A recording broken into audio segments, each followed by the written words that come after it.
Hello and welcome to my walkthrough for Blossom from Powerpuff Girls.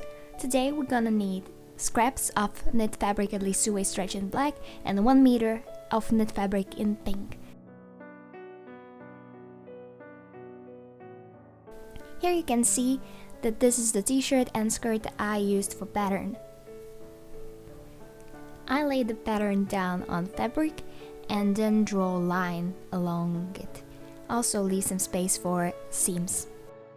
I cut the front panel from the fabric and then lay it out once again on fold to make a pattern for back piece.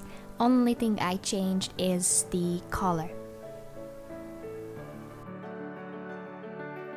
For collar, I folded fabric on bias because this part stretches the most.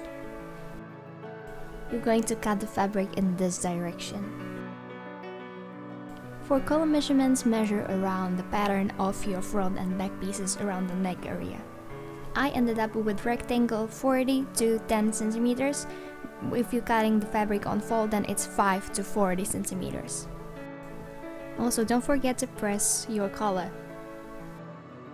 I wanted to make separate belt so I can wear the dress on normal occasions, and here you can see I'm just scraping the pattern on paper.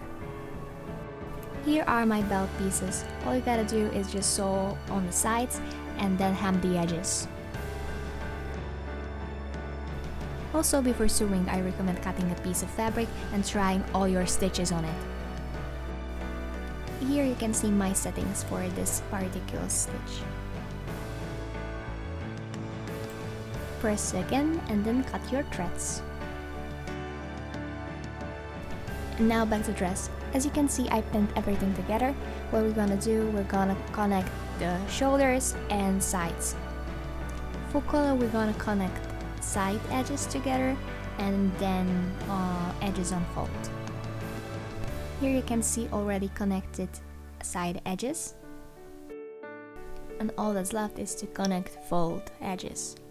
Don't forget to press your seams so the dress will look more finished and more professional.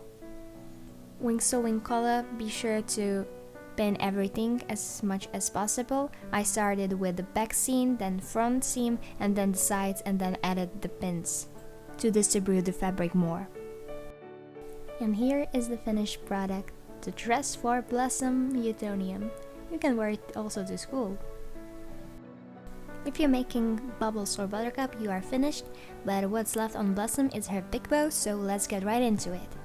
Take a quick look at my sketches of Blossom's bow pattern. Here you can see the pattern I decided to use.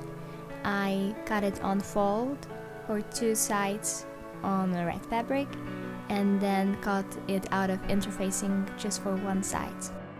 Now we're gonna sew both sides together.